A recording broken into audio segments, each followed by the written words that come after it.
build my gallows and build them high. Makes a long time climbing before I die. I want the chance to spit in his eye.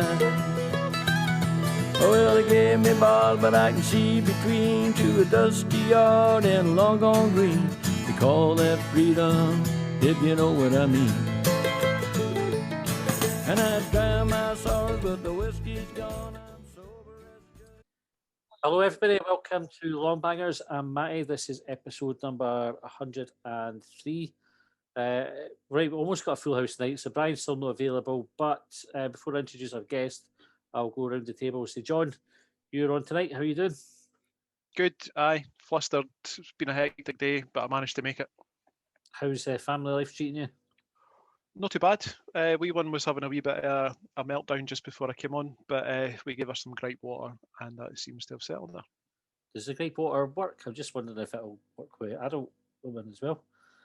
Asking for a friend, etc. I don't know. I've described it to people as being a bit like peppermint tea for burns. Like, you know, you maybe have like a bit of peppermint tea if you've got a bit of indigestion or you're trying to kind of smooth things through. But I know it worked. It worked perfect on her. And, Got out of her straight away. Yesterday was your first Father's Day as well. How was that? It was really nice. I got an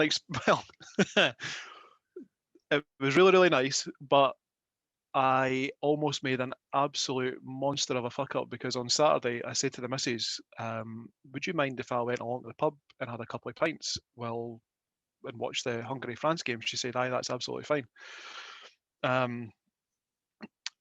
And I came home I think it was maybe about 8 o'clock. I've come in, I've stumbled home, taken the dog out for a walk and then just collapsed on the couch and I was out. That was me for the rest of the night.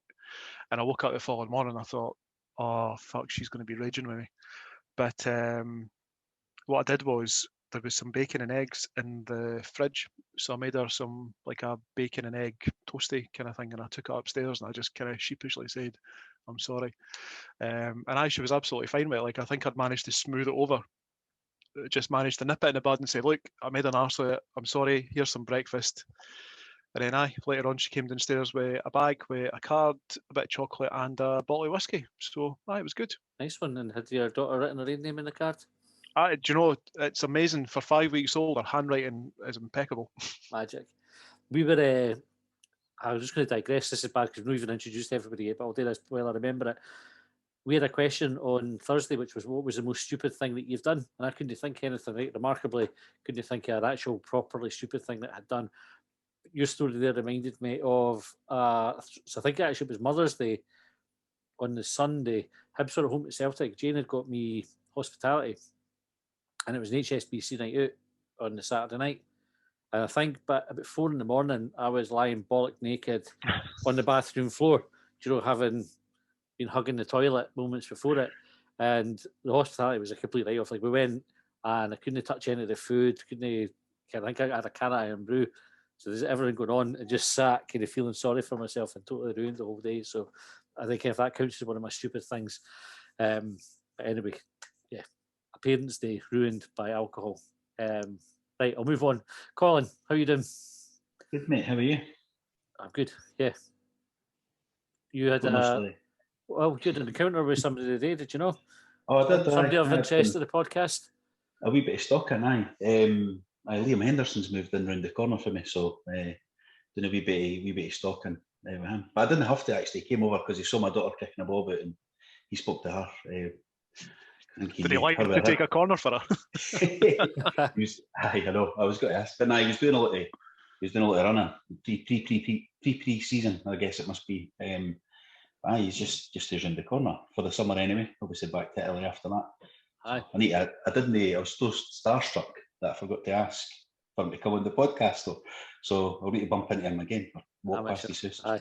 I know. Well, just go round everybody's door. Hang a bit. Leave him in until you find them. Apparently, my eldest telling me he's driving a bit of a big Range Rover and the plate's pretty obvious who it belongs to. So I'll be able to find the house now, but it's just in there. So. Aye, decent. All right, well, let us know how you get on. And our special guest tonight is Barrie Wilkins from the Hibs Announcer. The Hibs Announcer? You are the Hibs Announcer. Barrie, how are you doing? Last time I checked, unless there's been something changed during the season. We'll go with that then now. I'm good.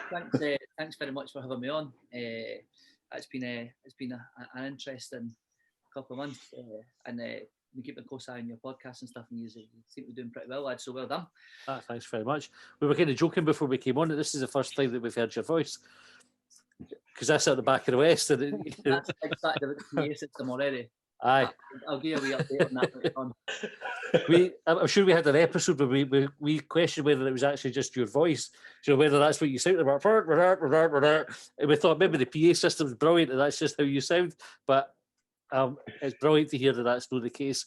The problem that we've got now is I've never to hide because I've got a system, so I've not been able to hear me for a wee period of time, but now we've got it, so I'll give me 3 weeks and I'll maybe be shipped it.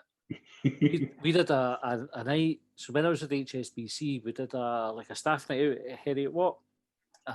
And there was me and another guy called Bob who were comparing it, right? Fuck knows why they picked us, right? But they said, can you just do it?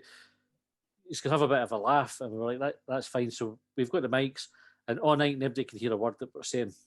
Apart from the bit right at the end where I sort of said, it's a real shame that none of you can hear this because it's been fucking dynamite. And it went quiet, and the centre manager was sat right in front of us, and she just went and looked at me. And I was like, fuck, like the one thing that everybody's heard is me having a wee swear to myself. So, you need to be careful with. Right, so we're doing our top fives, but Barry, just to kind of get us settled into it, go tell us a wee bit about how you wound up at Hibs. How did that role come about? I was doing. So I started out in radio, sort of doing Castle FM in Leith at what it was, and there's a couple of lads that was season ticket holders with in the Edinburgh suite that knew Russell Smith at the time, who was then the commercial manager at Hibs. And I remember every time I was going on, and even since I was younger, I was always, I'd love to do this job, and I'd harped on about it all the time. For Gav Pearson, I've known him for years, and I've always thought he'd done a fantastic job. And the whole taxman affair came up where, not the taxman chasing me, it was when Willie Docherty was unfortunately in a position where he obviously played the taxman. I believe, and I'm not speaking out of turn here, is that there was a conversation had before it that was nothing was to be said about Hearts, and that was sort of like, I'll go into it, but that's always been the sort of Hibs thing, is focus on Hibs, it's not about anyone else. And then obviously what happened with Willie, and I got a phone call from Russell Smith at the time. He says, listen, can you come into Easter Road? And as you'll probably remember, I mean, for a stadium announcer at that point, it was Sky News were picking it up, The Sun, the Daily Record. It seemed like it's like the biggest story in football at the time. I just couldn't really get my head around it. So I went in. And the funny thing was, I'd been a season ticket holder, been in the Edinburgh suite, sat in the terrace back in the day. I remember jumping over the fences before I was a season ticket holder with Daz McGregor at the time. But I went in and basically says, right, look, we've got this position. This is what's happened. He ran through all the story and everything that had happened to Willie, and I was like, well, this is brilliant. It's amazing. Right, well, job's yours if you want it. I've never hosted it. I've never done any of this before. You'll be all right. It's fine. You want to go and test the stadium? And I remember going down and having this microphone in an empty stadium, absolutely shitting myself. My legs were like jelly standing in the middle of this park, just hello. And ironically enough, you could hear me nice and clear at that point because there was nobody there. But and then that was it. That's how it come about. And I remember going home. My dad was alive at the time, and I was like, Dad, you never believe this. I've been at Hibs today. It's unbelievable. God, that's didn't announcing at the game. She's like, what? She says, I got a phone call this afternoon after going in. And just as this was happening, Russell Smith phones me and says, right, listen, really looking forward to starting and stuff, but put it nowhere. Like, you've got to have to be really quiet about it. Sky are running our story on it the night.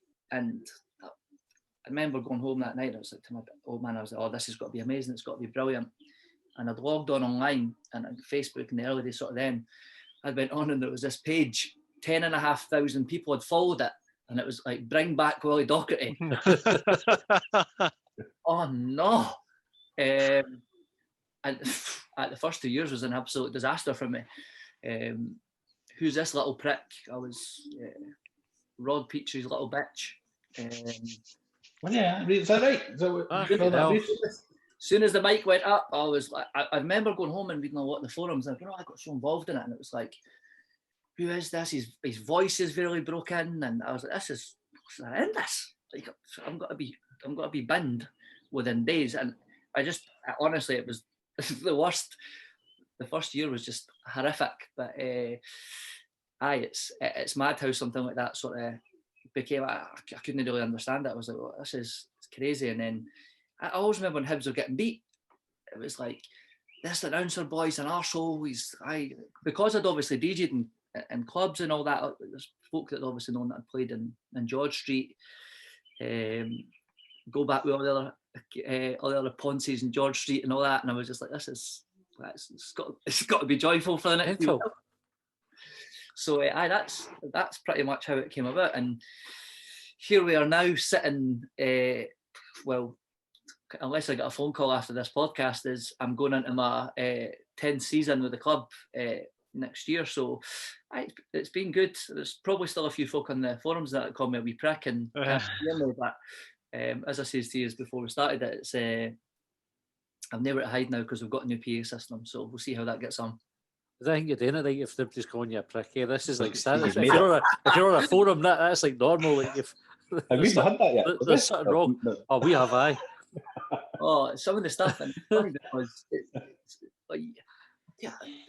I think if I go over the years that I've done it, there's been after derby games and you win and you're the best person ever, and I'm like, I'm not one of the boys. Like, the boys are on the park, like, it's nothing to do with me. I'm merely there as a Hibs fan, getting to fulfil my dream. Sort of like, obviously, like, I've always wanted to be in radio, always wanted to do presenting and stuff, and I couldn't really get my head around like how people go on and be like, "Aye, he's a joke," but and I was like, "Go and just focus on something else." But it was really it's weird because even just the cup final there, it was the first time I've been able to experience a game as a fan, and it's the first time in 9 years effectively that I've been able to go and sit and enjoy and bark my head off. But it's what it is when you're Hibs. Wasn't it a good fun one to have your first one back, was it? No. So how did you like? What stopped you from just chucking it? Those first couple of years when you're getting pelters for everybody, what made you stick with it? I think I've always been determined, and I think like the big thing for me is proving people wrong. I think I've always. It could have been there's been obviously the relegation sort of season as well was horrendous. You're sort of standing upstairs and you're watching everyone protesting outside the club, and we weren't allowed to leave the club at that point, and you're thinking, but there's going to be a complete overhaul. It doesn't matter what you do now, like it was horrendous. Went outside, and I remember just people like bawling and shouting at me, "You're a joke, blah blah," and you're just like, it was mad. But I think I've loved Hibs since the day I was born. Effectively, I've been brought into a Hibs family. It's I've travelled home and away with Hibs like many of us, and I guess I was just determined to sort of try and turn it around and try and get the whole Hibs Announcer Twitter thing sort of was my sort of thing. I was like, we need to open a communication with the fans and let them have input in the games, let them have a voice at the games and stuff. So I'd gone to Greg Mailer at the time. I was like, look, can we create a Twitter, the Hibs Announcer Twitter? I'd really like to sort of change the channel and stuff, and like allow fans to have a form of communication where it wasn't going into reception or stuff like that. And if they wanted stuff, then they could just drop me a message, and I would do my best to try and to make a match day a little bit more about them for what I could influence. And I sort of think that was maybe a wee bit of a turning point in terms of just opening that dialogue. But I've never really been a quitter. So good. And what would you remember your first match? It was after the Dundee United game, wasn't it? Because the Dundee United game that he left, and I remember it. Russell Smith saying, "Look, you're going to have to stay up there, up in the south stand. But Gav Pearson and Willie and all that have always come down pitch side at half time. Didn't come down. You just need to stay up there and I'll just communicate with you. And as the commercial manager of the club, for him to be standing pitch side and pretty liaising with a stadium announcer, it wasn't really within what he wanted to be doing on his match day, but it was unfortunately a situation that we found ourselves in. So when you're up there, you can't hear anything either. Like there's literally no sound and the glass and stuff that's up there. So you're talking and you don't know what your volume's like outside. Russell, does it sound all right? And he's on a radio, like relaying back to you. And we had Danny that was beside me. Danny's been there since he was 16. That's always done the music. And it was just all over really, really quickly. I remember shitting myself, like thinking, like, how does it sound like? What's it got to be like? And brilliant, just unreal. Excellent. You mentioned your friendship with Daz McGregor as well. So I suppose to position this, we're looking at top fives. This is the wee series that we're on. So I suppose like your top 5 memories or events at Hibs. Where do you want to start then with number 5?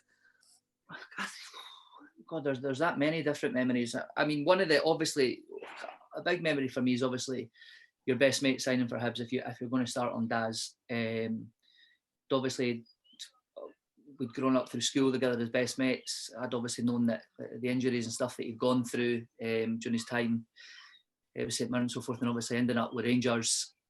And then I'm turning up at Hibs. I remember Daz is getting released for Hibs. I was released for Rangers, sorry, and he's signing for Hibs. That's crazy. And it was the Aberdeen game, was his first home game. And ironically enough, nobody at the club knew. Like, we never really spoke about it. Daz isn't on social media or stuff, and at the time it wasn't really something that I sort of flung about my social media or stuff, and we still probably didn't to this day. But it's rocks up into the Edinburgh suite, and Grant Stott had always predominantly been the host of the hospitality suites. I think he was away doing panto at the time, and Darren McGregor's want to come up. We've got to talk about being a Leith boy. Will you look after the suites? I was like, aye, and it was that sort of like a really standout moment for me for what I want to do in terms of what I'd obviously wanted to progress my hosting career and doing radio and all that sort of stuff and my stuff with Hibs. And Daz, being a boyhood Hibs fan himself as well, to walking in the two sort of standing in the Edinburgh suite. Never been in this position where I'd be interviewing my best mate, like, and trying to be in a professional capacity as well. Sort of changed that a wee bit. And I remember him walking in and saying, right, Darren, welcome to Hibs. How does it feel? And he just sort of just continued as normal and was like, hi, Baz, you ken what it's like. I've obviously wanted to be here. And I think everyone was sort of taking away. It's like, do you two know each other? So it was a sort of special moment for me. And obviously seeing your best mate getting his first home appearance at Hibs again, sort of Aberdeen is what I distinctly remember. Was unreal. A really, really sort of special moment. I think you're married now, but going back in the day, how good a wingman was Daz McGregor? Just how interest. I'm actually not married now, but that's another story. Oh, you're all right. Sorry if I put my foot in it. Bloody hell. Listen, it was not a case of Darren being a wingman. It was more, and his missus Erin will probably kill me for saying this. It was Darren getting all the attention and us just sort of standing by in the corner getting him the drinks. It's always been that. A man with the ladies when we were younger anyway. I met her in 16, 17. I've got to be careful what I'm saying here. There was a picture of him kicking about on Twitter recently, I think. Was it when he had because did he play for St Mirren? Yeah. Aye, so was there a picture of him kicking about on Twitter recently in a St Mirren kit, and he didn't, like, you know it's Darren McGregor, but it's like when you see a high school picture of yourself and you're like, fuck me, did he used to look like that? Because obviously now he's known for being absolutely ripped. He's got the beard, he's got the long flowing mane, and he's a good looking boy.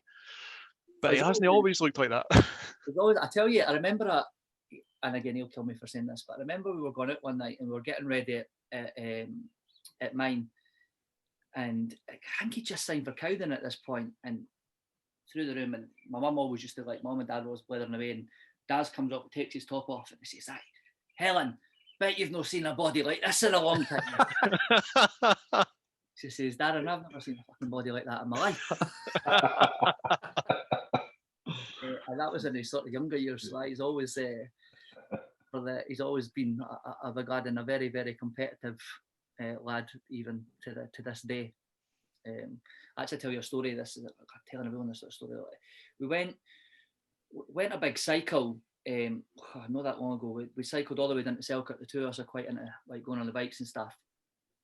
And I remember we spent the day down in Selkirk. I was burst. I was blowing up my backside, coming back up, and we're on the cycle path at Gilmerton sort of way. And we'd just done 113 kilometres. And man came, right, we've only got like another 3 to do until we're back at Daz's house. So I parked my car up there. And this boy comes past us on the bike. And he says, right, Baz. I said, what is he? Can he have that? I says, what? He says, that boy, we overtook him back there, and now he's just overtook us. Come on. I was like, Darren, it doesn't matter. I says, we're just going up the road. And gradually, I can just see the bike getting faster and heading in front of me.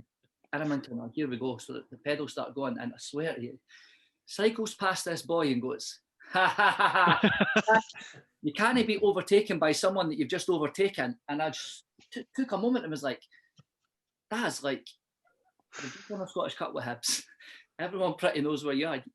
You can't act like that. But that's always been his competitive nature. He's always sort of going to be that person, which what drives him into the career that he's had. Yeah. Colin, you and I were Wing Many back in the day. Dickie, which one of us got the attention? Neither of us. Oh, Neither of us. Cyclist. So what would your next memory be, Barry? I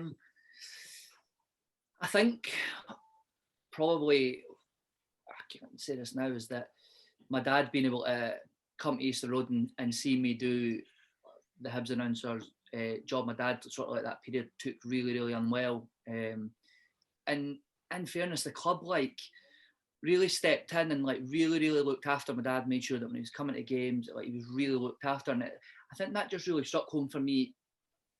It's more than just it's not just from a player's point of view. It's the way that they look after staff, the way that you're really embraced with the club. And I remember looking up, and my sister had come over from Australia because my dad was sort of in his sort of bad stages with cancer and stuff.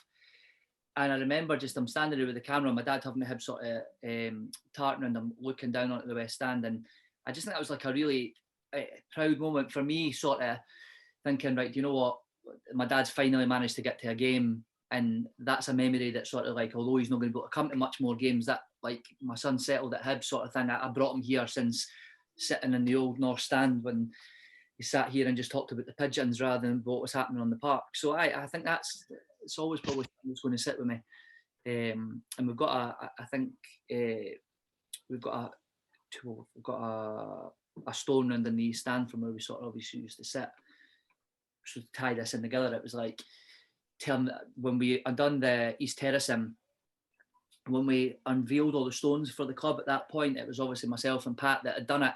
And I just think it was sort of pulling that moment together in with that and being able to unveil my dad's stone. And the first time that Hibs had done this was a really, really sort of special moment for me. And just being able to, I'm just grateful to be able to stand in front of fans that are like-minded like me and see how special it is to them, because there's obviously a lot of memories for people that were getting those stones at that point as well, and you're sort of unveiling it. So it's a really tying all that in together. It was quite an emotional day for me. Aye, that would be.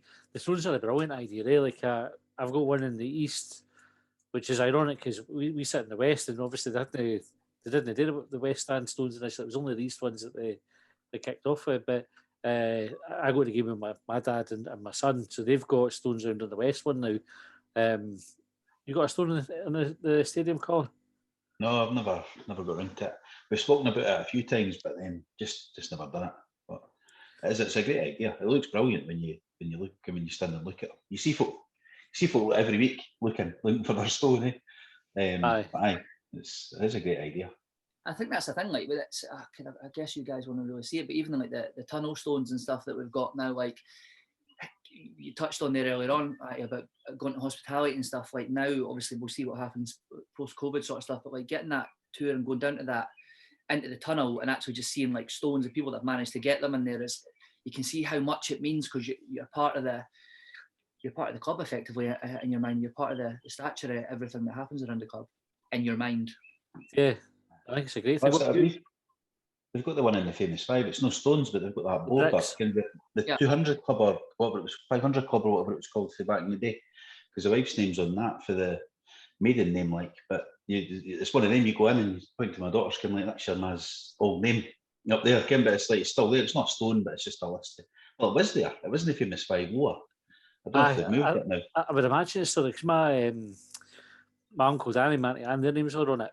So Manny Ann's still alive, but my uncle Danny passed a good number of years ago. So it is nice to be able to kind of go in and have that legacy there, that wee bit of memory for them.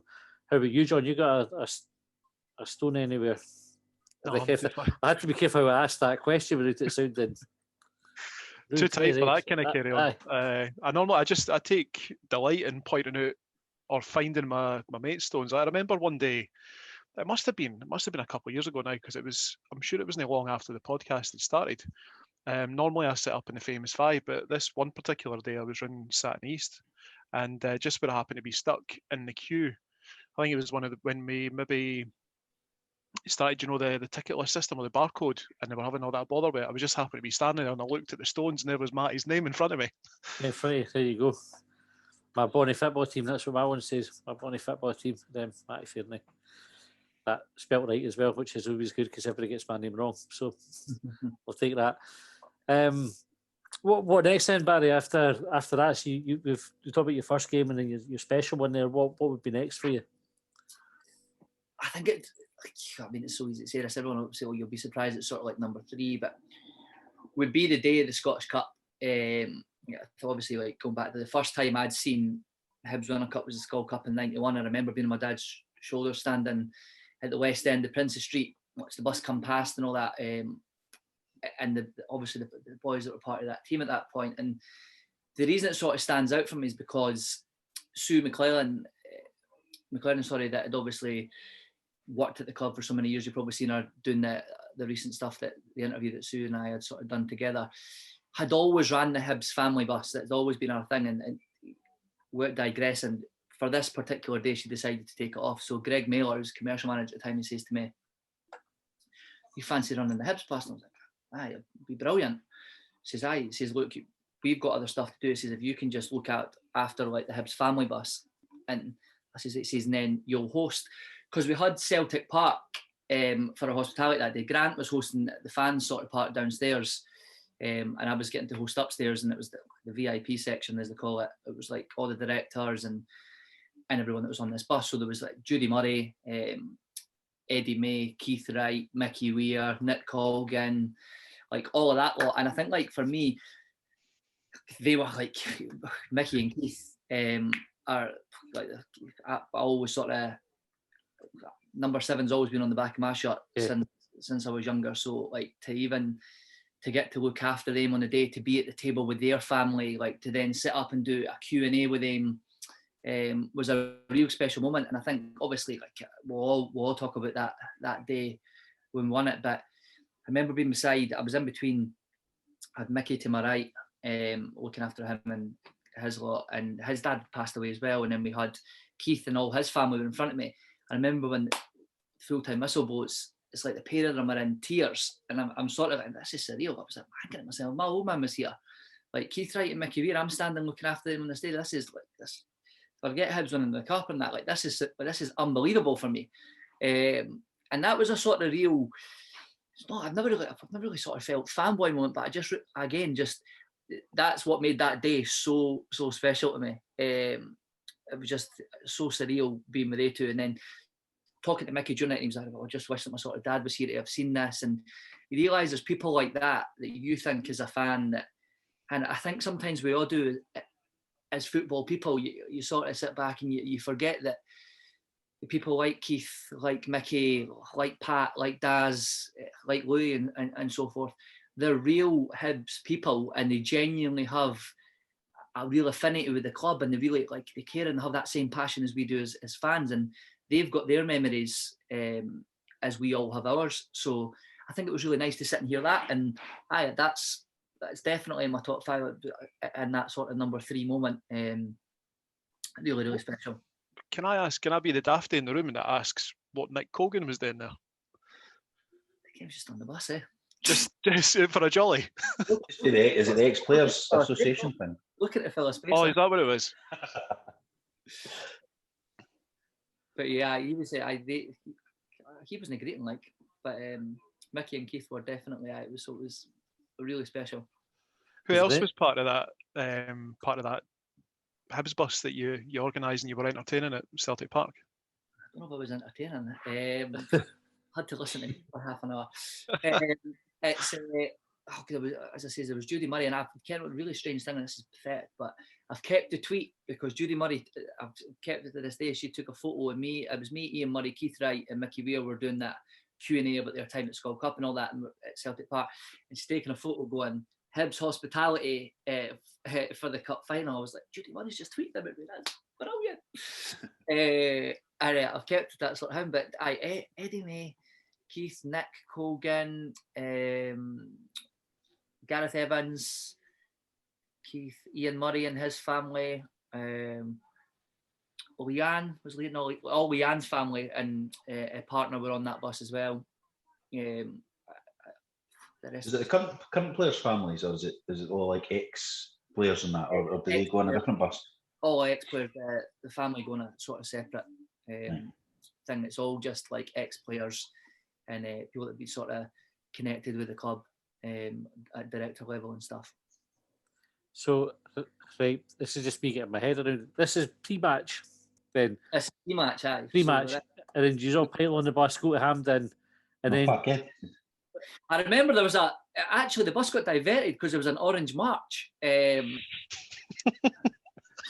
again was sort of mind-blowing. At that point, it was like, oh, we can't go that route because the cup finals on the way and the police are letting this orange march go on. So there was a few words said on the bus at that point, but that's just a sort of sidetrack there. But I just remember that now because remember us having to go a different way. And this couldn't actually come to think about it. The bus is parked up, and this is going across the front of the bus with all that stuff, and you're thinking, who's allowed this to happen? Like, how are we getting? If this was a Hibs fans bus, we'd have had an absolute riot on our hands. So it's just come back to my mind there. I mean, for the 2012 final, Colin, we were on the same bus for the 2012 game. We went through Gorgie on the way to Hampden. Fucking, Aye. it was stupid. Obviously you're sitting in the Hibs bus and it's crawling along through Gorgie. The place is styled out with fucking jambos, man. Aye. I kind of think why a driver would have thought that was a good idea. Like mental. No, I wasn't on that bus. I drove that day. Did And you? I still didn't get home quick enough. Honestly, I couldn't get out of the place. I was parked near that Tory Glen and trying to get out after the game. Fuck's sake. Just bad enough with that day without sitting in a traffic jam. Aye. So no. Was it? But sorry, just change the subject there. But was it Celtic Park you went to before the game? Did you say? We went to Celtic Park. Aye. It's, Rangers Southampton. Ah, right, okay. That's just in the corner, So we had to make arrangements elsewhere. But to be fair, it was like, I don't know if he's been to hospitality in it. Like the setup, the way that Celtic run things is just unreal. They were really welcome. It ran like clockwork. It was just brilliant. It was just the staff and that were amazing, and it was good to sort of have our own sort of space anyway, I think. What do you do to prepare for that event? And so you're there's obviously quite a bit of pressure on you. You've got a star-studded guest list, and you're on the hook for keeping everybody happy. How did you go about preparing for it? I just keep my mouth shut. No, I think, and this is a thing that's like, I don't know if Brett McGoldrick, who was he ended up being my flatmate at the time as well, but we always make a joke about this, he was the commercial manager at Hibs, sponsorship manager at Hibs at one point. And I've never prepared, like I've always just sort of done it off the cusp sort of thing. I hate the thought of sitting going, like reading for a script. So I just think you just go in, and I think like I'd prefer to listen and be guided by what they say in terms of any questions that you've got for them or stuff. So I think just staying calm, your nerves are going sort of through it, because I've been to so many cup finals before thinking, is it going to be here we go again? Like the hype's built up, and this is my first opportunity to sort of go and do something this sort of big, and it's my memory this is going to be a disaster, but no, just stay calm and just sort of get that. I think the easy thing as well is like if you get to know Keith and like and Mickey and stuff, like the pair of them are really quiet. It's Keith Wright can't stand being in front of a mic, like hates it. So it's more him coming to me and be like, listen, I didn't like doing this sort of thing. And so if you, any nerves that you've got, you can't really sort of be more nervous, but it's just, I just sort of run with it and just, we start a conversation just as we are here, and that's how it goes. Do you know, that's funny, because Keith Wright was on Hibs TV. I forget which game it was, but him and Mickey Weir were both on. They were both doing the pre and mid-match analysis, if you like. And I remember tweeting something at the time saying that Keith Wright came across very sort of grandfatherly, like very, like even down to how he was dressed. But then we interviewed him on Longbangers, and we were talking about his career, and we were talking about like the recent game, and it was just completely different. I wonder what was different about the medium, because you're still sat in front of a microphone effectively chatting away, but it was very, very different. So that's really quite surprising to hear. He's never really been one for interviews, so he tells me anyway. But no, I remember get like the sort of the text after that, and Keith actually texted me and says, thanks very much for such a good day. It was really good when to sort of catch up soon and stuff. I just think like it's such a big thing for me to have that connection and be able to do that, and I'm lucky. So there's not really any preparation, to be honest. I've said that to Matty a couple of times, like with the few players that we've interviewed. I struggle to contain the fanboy, because we're trying to do like a semi-professional output, if you like, and there's Lewis Stevenson, absolute hero, legend, sitting in front of me, and I'm like, I don't know, I just want to look at him and admire him. I've got nothing to say. Is there anybody that you still get starstruck with, Barry? Not really. I don't know. I think like the they're all beneath you now. Fuck them. No, I don't know. I think because that Scottish Cup winning team, like for me, and I'll talk about this sort of day I die, is like the boys got the club, like, and they got the people. They knew everyone from top to bottom, from receptionist to back room to office, and you could have a camaraderie with them, and you could build that trust. And whenever I'm always in the tunnel before we sort of come upstairs, I'll have a discussion with them about what we're going to bring up and what we're going to say. And there's never really, I would only probably ever say go back to that Scottish Cup moment with Keith and Mickey, where I was really sort of like, here we go. I was sort of taking I remember I was my first interview with Lenny. In fact, it was actually, who were we playing? We were playing Edinburgh. They were playing Edinburgh City at Meadowbank in a pre-season. Right after it. Friendly, right after the cup. And they're like, right, this has got to be Lenny's first post-match interview. You're going to have to do it. And I was like, what? And I remember that, and I was sort of thinking, that's probably no starstruck. I was probably shitting a brick at that point, thinking, here, this could go. And I just the aura that Lenny sort of brought, and like the way that the press is written about him, and you knew that this guy was a winner, his mentality and all that sort of stuff. And so I remember doing that interview and sort of really thinking, Lennon standing here sort of thing. But nah, he's actually a really, really, really good guy. With that side of stuff as well, he was always a good laugh, especially on the golf days. He definitely does have an aura. We won a competition with Eden Mills to come down to the training centre, get a tour, watch a bit of the training, and then we had a Q&A with Lennon and Scott Allen. And so I'd taken my son Josh, and I remember sitting in the wee room at East Mains where they do the press conferences, and Lennon came in, and he was definitely somebody that you can't when they came into the room. He's like, just owned it. It's such a weird thing because he's just a person, but he had that wee bit about him that you listen to what he had to say. Mm-hmm. Did you ever fall foul to any of his rages? Nah, good. Thank God for that. Lenny was always brilliant, always like, again, someone that I think was, if you got to know him and stuff, the way that he spoke to people, he knew everyone about the club. He'd call you by your first name. He'd always be really polite to you, but he's actually really good. I mean, I remember being up in the office and stuff, and I'm just rocking in this day and just sitting there, just blathering away to everyone in the office. Like, wasn't like he was the manager of the club, and he was just he was.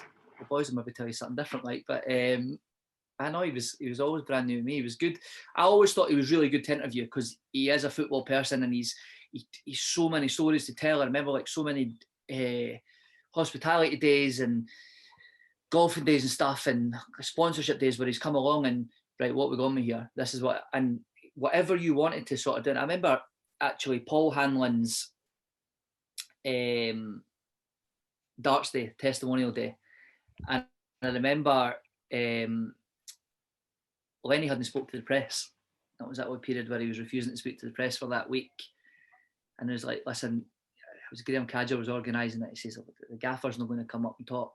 And I was thinking, he's got to come up and talk. He's got to.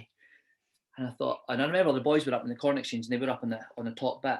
And Lenny, as right enough, Lenny had done an interview, and I thought, I'm just going to put my neck on the line here. Darts is happening down there. I'm going to go up and speak to him. And I was like, Lenny, are you any chance you can come on stage and just have a wee blather before? Aye, no problem at all. And I says to Graham Cadger that Lenny, the gaffer's going to speak. And right enough comes up, like, he was always like that for the club. He would do whatever the club sort of wanted him to do. So I remember, I'll tell you a quick story actually. I remember being in after the Hearts game at Tynecastle. I was doing commentary for Clyde 1 at the time. I was with Gavin Pearson. He'd invite me along, sort of sitting, and was like, right, obviously we get beat. Everyone's sort of standing in the press room and we're waiting on Lenny to come in. And I remember I'm just sort of walking in, sitting down, and Paul Barnes for STV had the camera set up, and the press room wasn't really bothered. Everyone in press is sort of looking the other way. Lenny sits down and says, I've had enough. I think this will be my last game. And everyone that was working at the club at that time just sort of turned around and was like, oh no. And it was like, just all the press quickly running over and putting all their stuff down. And that moment I was thinking, I would hate to be in comms at that point. But aside from that, he was always absolutely brand new. He was always good with us. What's he like at the golf? What's his handicap? I can't even remember. Is he any good? He's good. He loved the golf, like the golfing days. I don't know if he liked the golfing days or if he just liked the bevy afterwards, but he definitely. him and Parks were a right laugh at the golfing days. It's always good when you get them sort of in that environment, because they can just relax and be themselves. Aye, it's always nice to see folk when they're at their best. What about your next memory then, Barry? What would you say was number 2? This is so obviously Hibs had won the Scottish Cup. Next game day, we've been like, right, we're hosting the Sponsors Day the morning. I'm like, what? I was like, when was this organised, sort of thing? And we're in the North Stand. You can imagine everyone's been out all night. We'd been, I was actually with Stubbsy in Shanghai in the VIP, and I remember being like, right, I've got to be back up and in here in the morning. So we need to leave, and I think we left at like 2:30. The boys were obviously all still there. Gets back and like, right, the gaffer is going to be in. You've got to speak to Stubbsy first.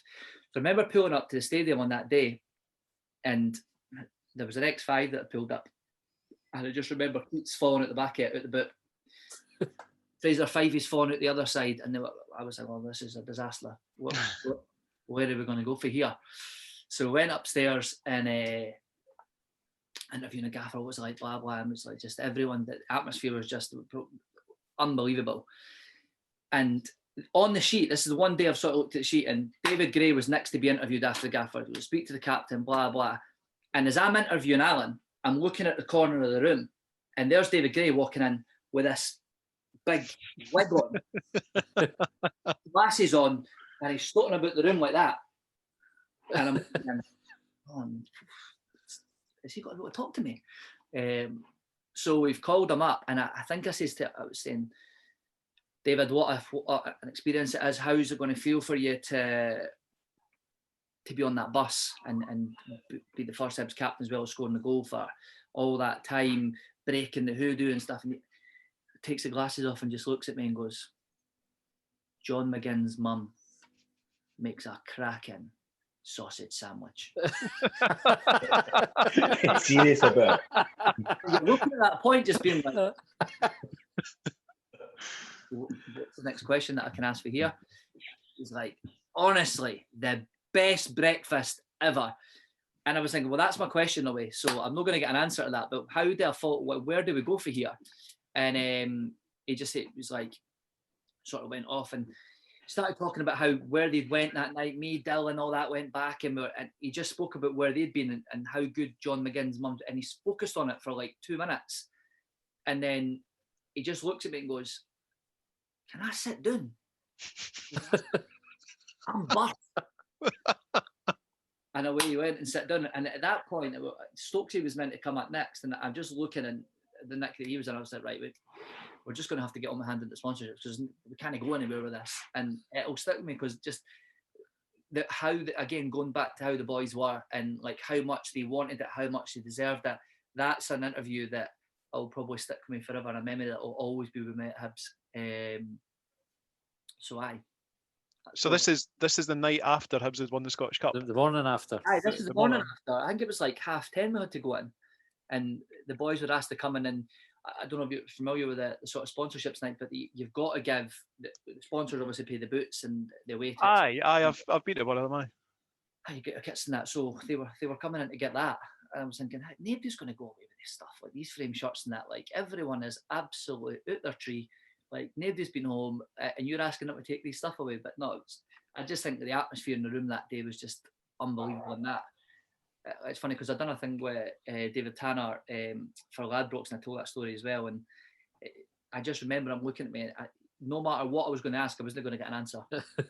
You can see the nick on the bus, when you see the photos of it, you can see the eyes are glazed, and he's just wasted that whole day. And like that day, that memory, what can he remember? Nothing. I can't remember a thing. Just eyes are away. Party on for days, but aye. So no, that's another special moment. But aye. So we went number 2. Aye. To be fair, all the players did well had it together that day. So you see, like the fact that the parade went on till I can't remember what time that finished, but it wasn't like 12 o'clock, 1 o'clock in the afternoon. That was quite like a day of it that they had there as well. That's quite impressive. I don't think I could cope with that level of drink. Oh, we spoke about hangovers before, Aye. This is past my bedtime already, actually. So what was like? How long were you partying after this? I know you said you were out till about 2. Did you go out on the Sunday as well? Because we went to Lulu that night. We'd hired out Lulu, and I think the boys had just continued drinking. I remember I think me, James Keatons, and Danny Hanlon were the first ones at Lulu. And then Alan came up later on. I think Alan and I had sat for ages and just sort of spoke. And I think I made a sharp exit that night as well. As again, I was absolutely knackered. I think the emotion in it as well, for going back to the initial story, being at Celtic Park, to going to Hampden, to being up in the morning, to then going to Lulu at night, I was done in. So everyone was back at Lulu that night, and I don't know where they got their energy from, because I remember seeing Martin Boyle. Actually, after the Sunday, he was at the Four in Hand on the Monday. It's like, this boy. I'm sure there was photos of Boyle on social media for about 4 or 5 days after it. Lying on steps sometimes and unreal. But no, that was me. I bailed about 1 o'clock, and that was me out after that. And obviously you say like you're a Hibs fan, season ticket holder, etc. You've been working at the club for so long.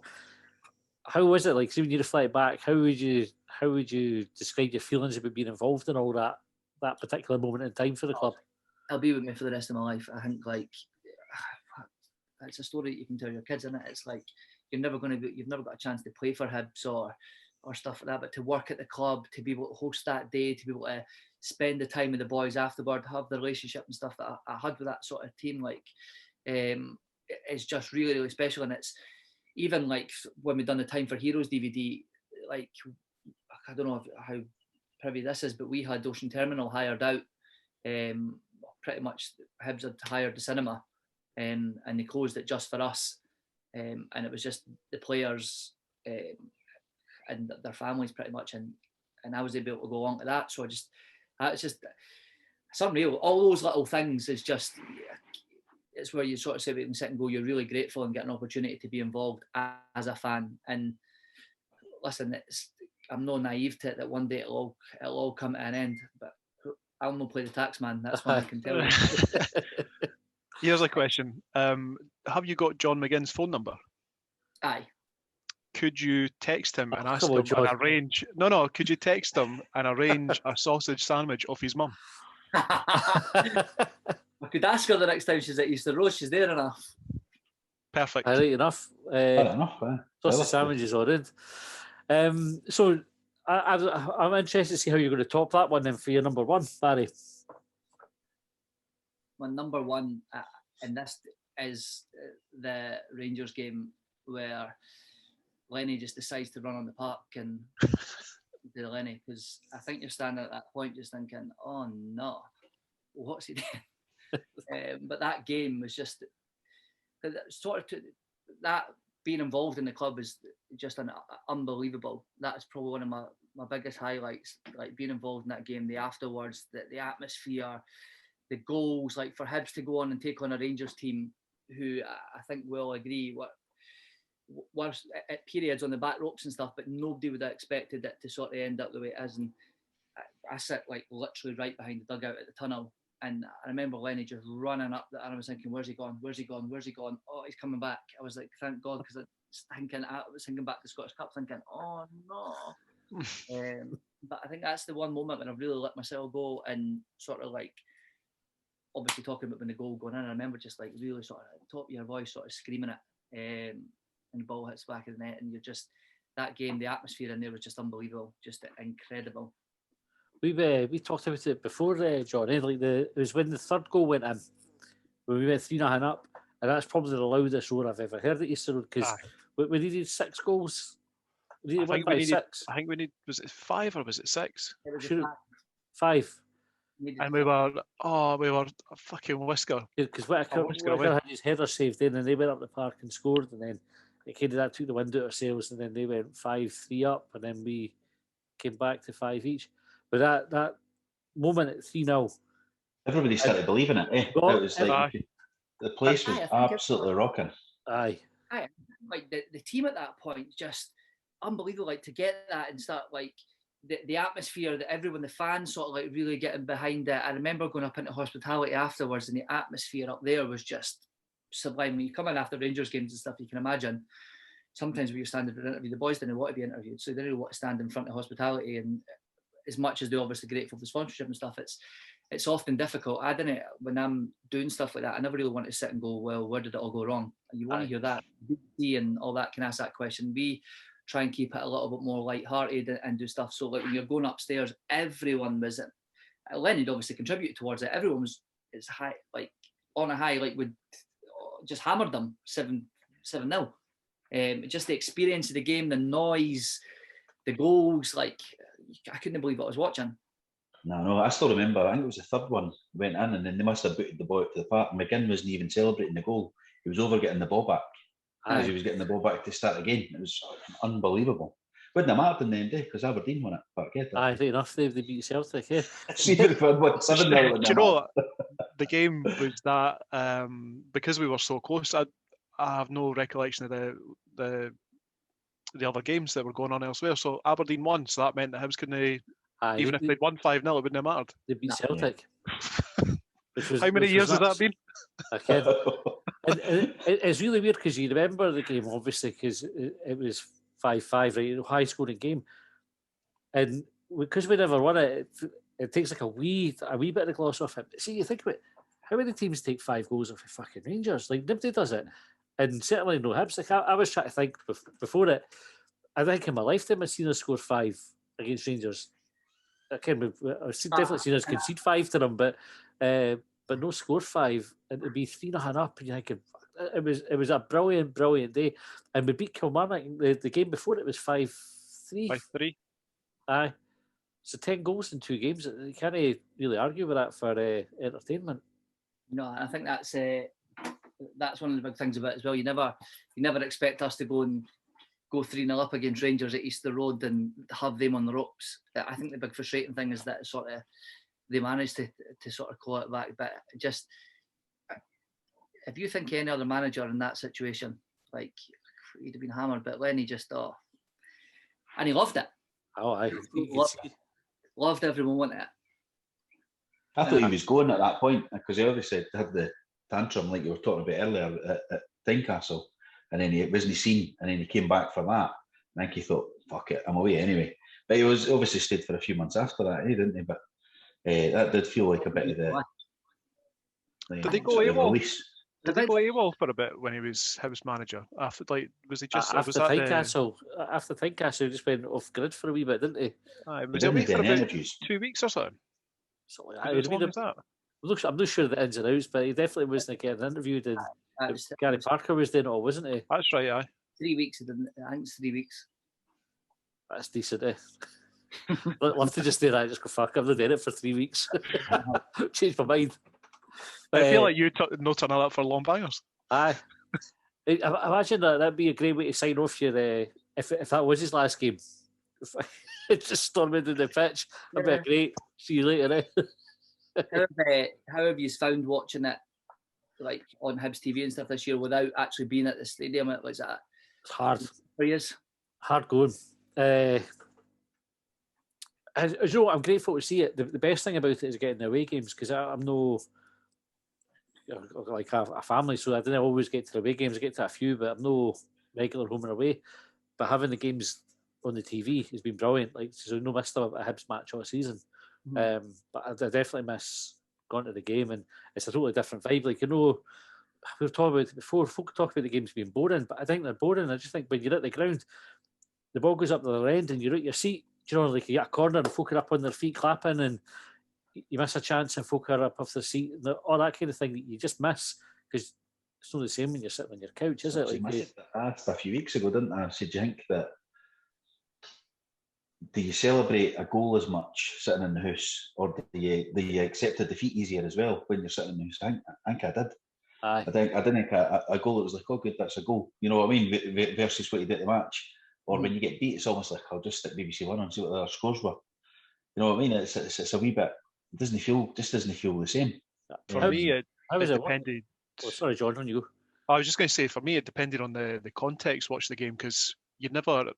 I'm brutal for watching football on TV at the best times. Like Colin says, like if the game's not that interesting, then you end up just having a wee look and seeing what else is going on. But with Hibs, you're totally emotionally invested. I was totally emotionally invested as if I was at the game. But it's a bit of a slog having to watch every single game on the TV, because you'd much rather be at the stadium. But as the season was drawn to a close and results were starting, because I remember the Ross County game, the game that was rearranged, when we had to go up there, and we didn't. I don't think traditionally we have a good record up in the Highlands. No.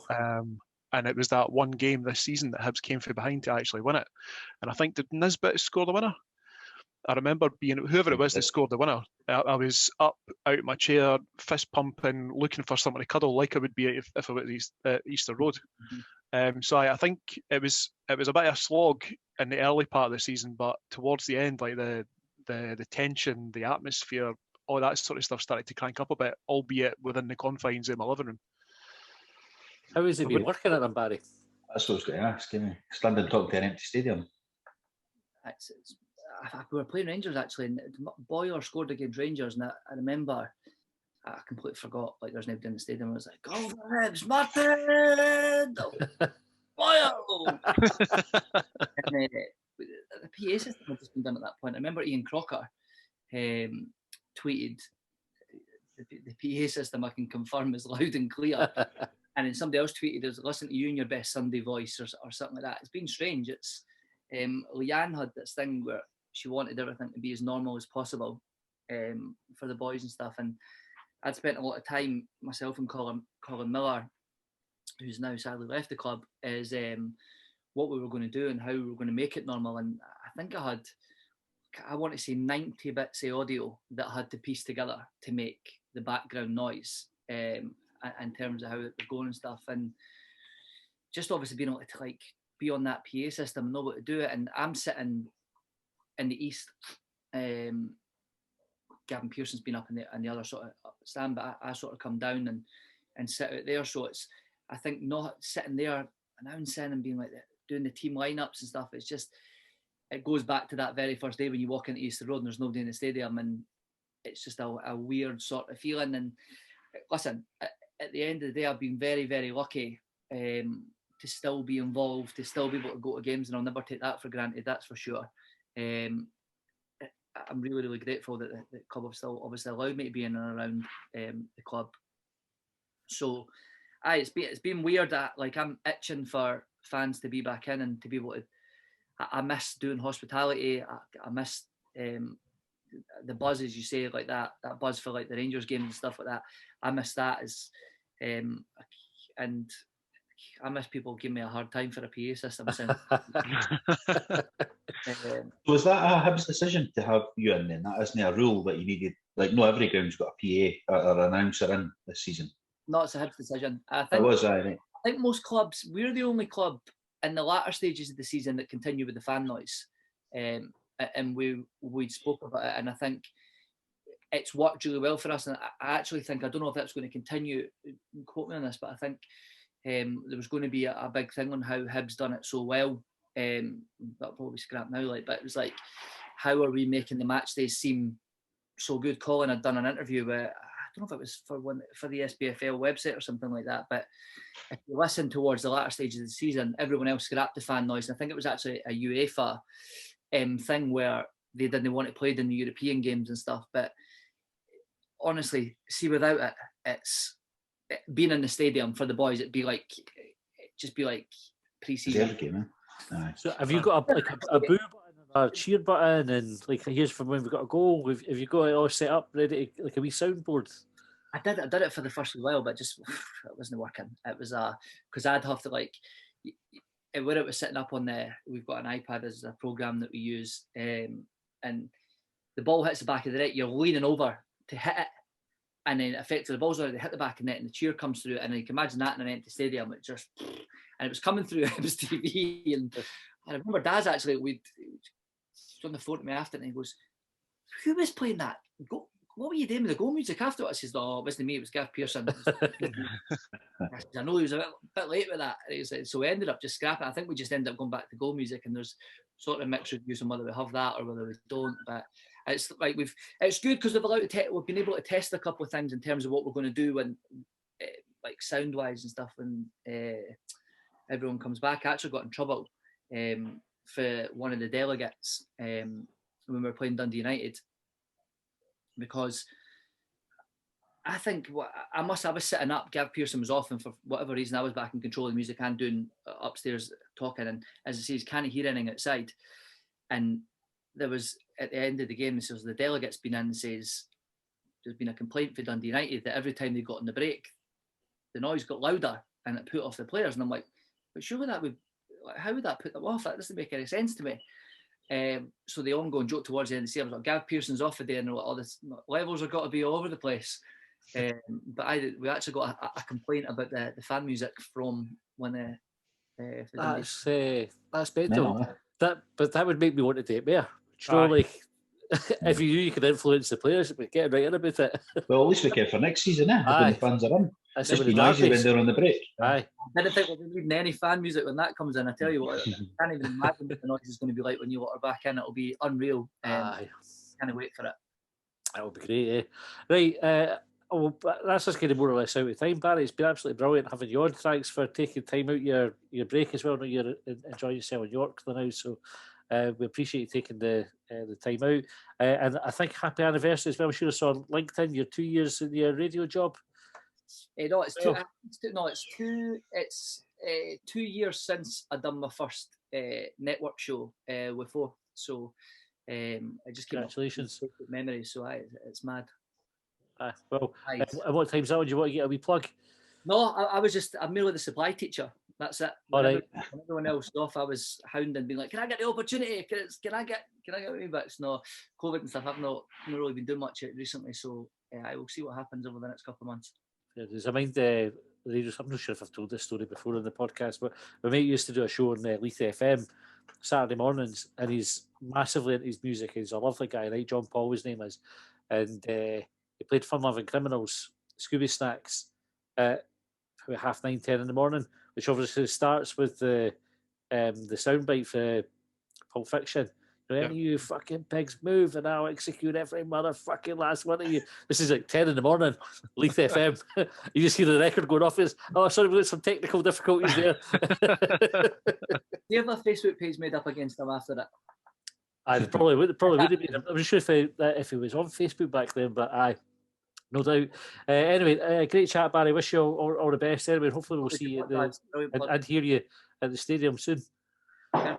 Right, Cheers. thanks for listening, folks. We will be back on Thursday. We'll be back on Thursday with short bangers, and we look forward to seeing you then. Cheers.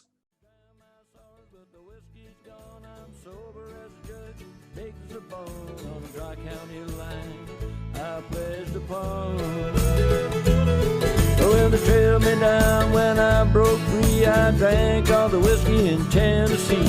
I don't drink water, no